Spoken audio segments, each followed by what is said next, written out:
Hello. So this video will just focus on blinking an LED, and ideally I'll just start and keep going, and hopefully we can blink some LED, the onboard LED. Oh, actually, let's use the MX tool to generate our code. Let's go here. So that's the Cube MX, STM32 Cube MX.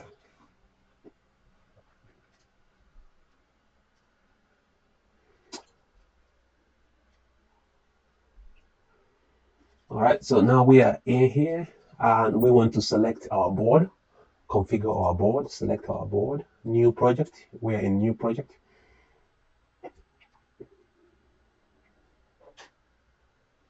All right, so over here we want to find our board. I should still have the name of the board somewhere here, right there. So this is the name of our board. If you got the same board, you should still have it. So this is the board right here. So I will select it.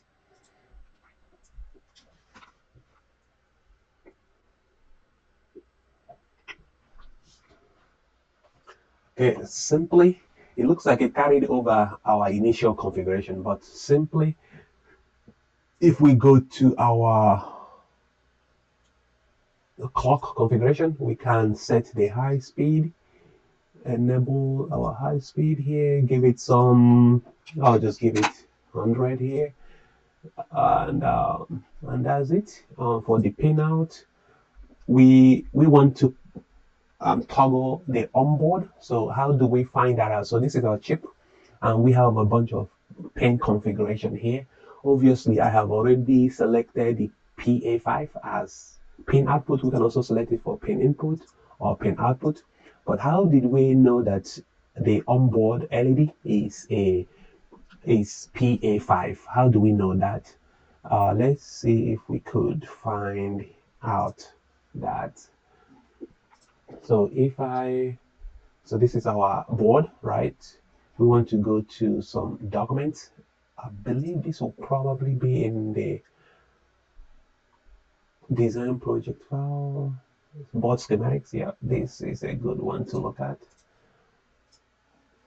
Okay, perfect. So if we look at our board schematics, this is the MCU LQ,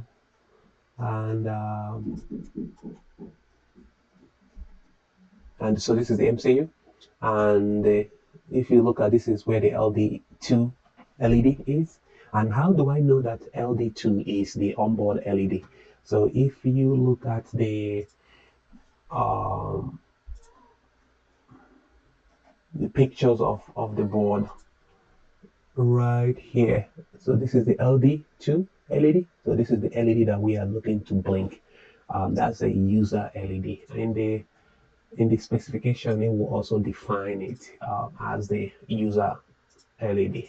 Let's see if we can find that.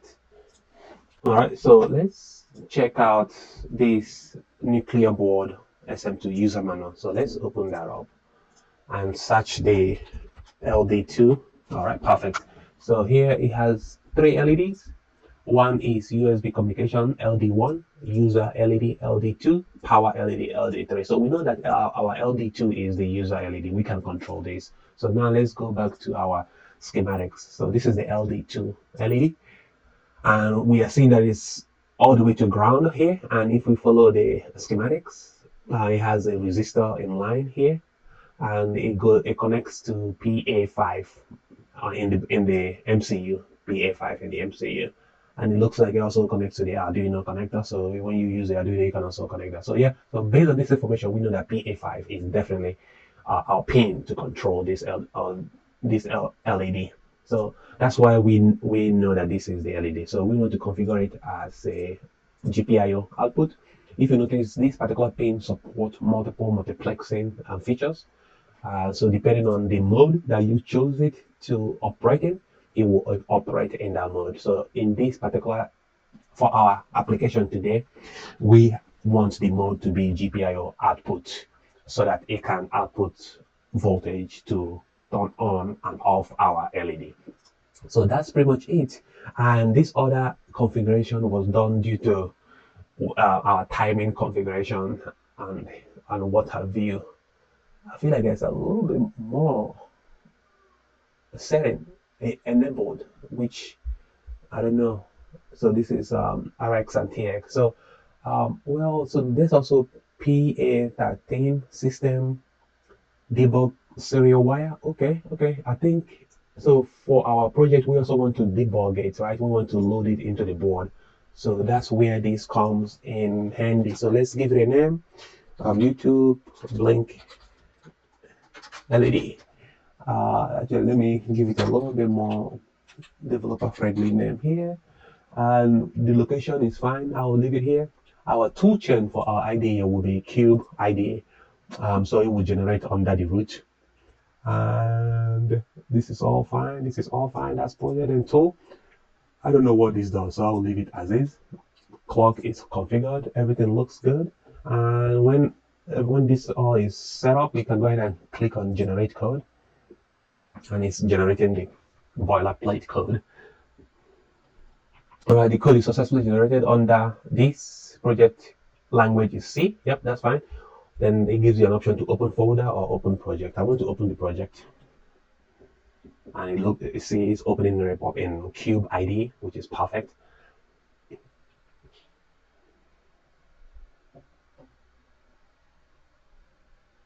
All right, so now it's not showing, so let's wait a little bit more. This is my previous project. Successfully imported project IDs. Okay, perfect. So this is our project here. So let's go ahead and close out the old project that we have here. It shouldn't affect it. Let me see if I can close this.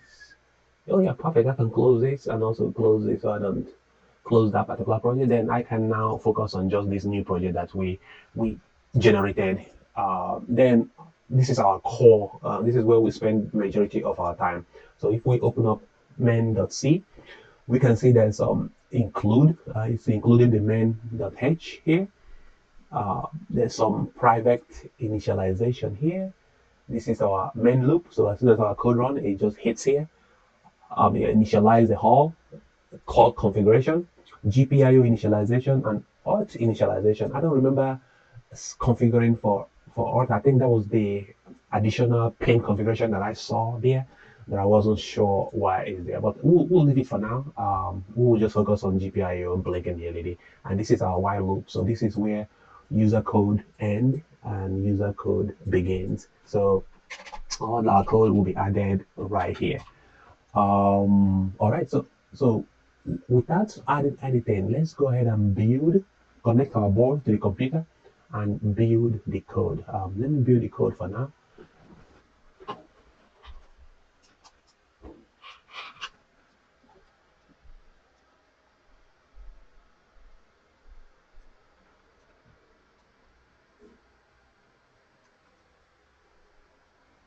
All right, it looks like our code built properly, and it looks like we are blinking, but that's from the previous code. So we are blinking already, but this is from the previous code.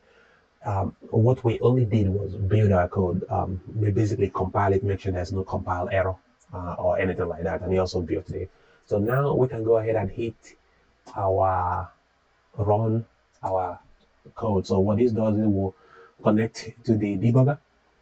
So I have the USB connected, and everything should look good.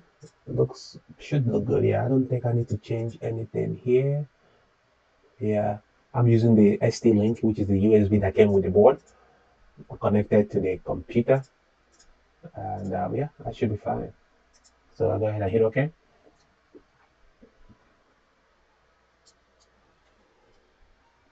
So as you can see, the board is receiving the code, and as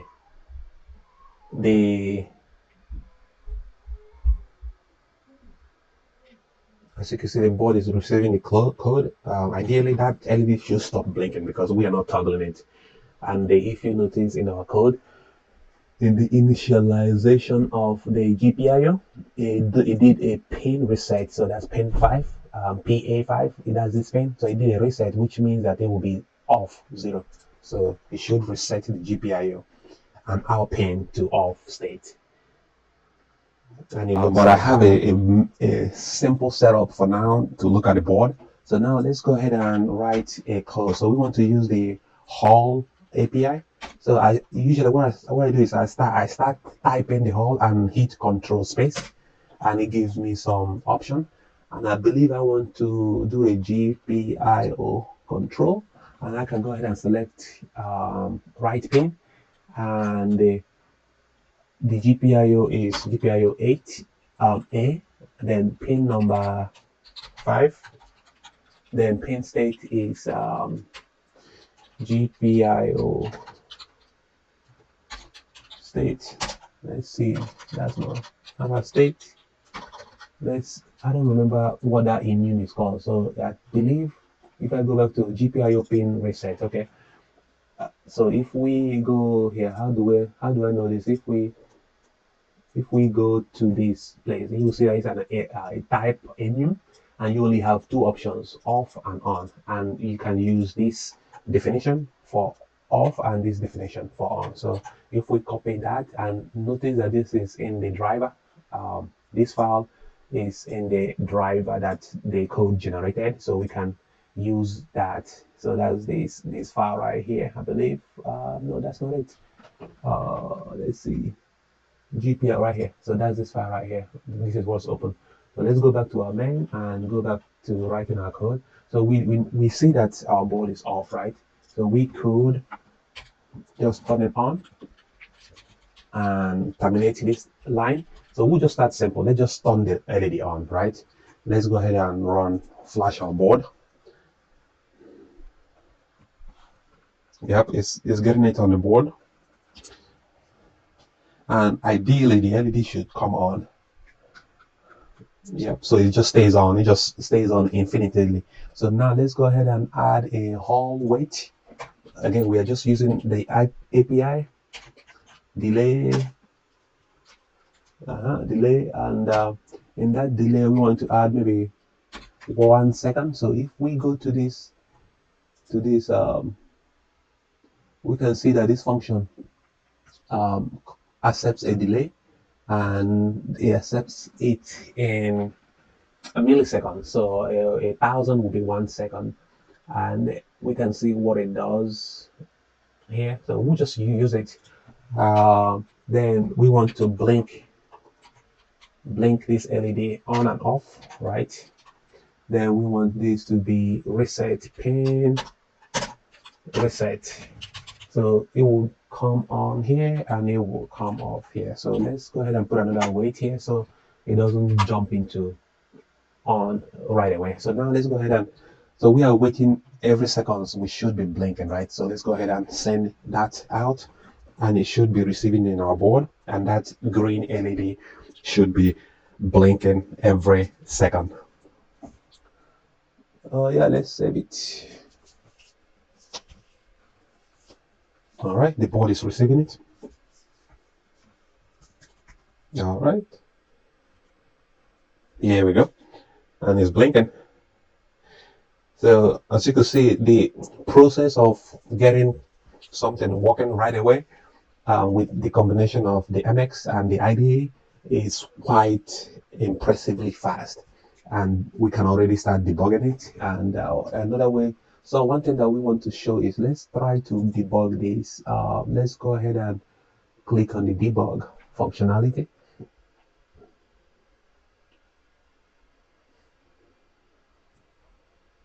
Yep.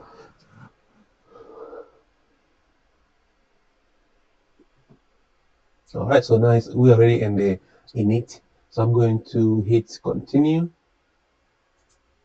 and now it stopped at this while loop right here. One thing that it would be nice to look at will be our register. So if we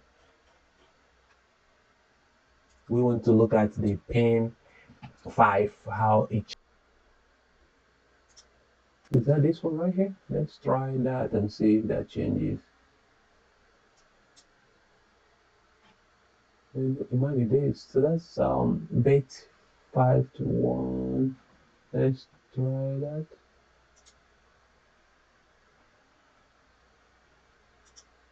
Yep, that's it. So it's this IDR5. Okay, let me try something.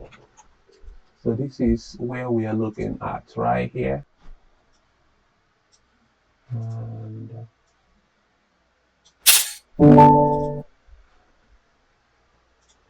I'm trying something. So now it's off. Let's go back and turn it on. Remove this breakpoint and put another breakpoint here. And I can go ahead and resume. It should. Okay, so now it should be back off. So IDR is back to 1. Anything else is changes? Yeah, other things.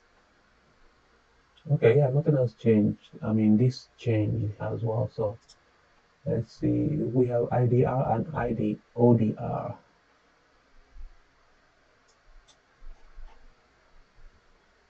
which is ODR5. This makes more sense here. This one will make more sense. ODR. So let's go ahead and hit resume again. Okay, it changed to 0. Let's go ahead and hit again. It changed to 1. So that's the registry that we are actually changing on the MCU. That's the register that we are changing. Okay, perfect. Let's stop right here. And I think I'm hoping that the board was also changing because, yep, the board is changing too. Yeah. Okay, perfect. I was not looking at it. I was just looking on the screen. All right. So let's stop right here. At least we have just made a simple, super simple application that blinks the LED. We looked at the register that was actually changing. So this is the base address. And if we keep, we can see that the bit in that address is changing, which is what we want. So based on the 32-bit address space here. So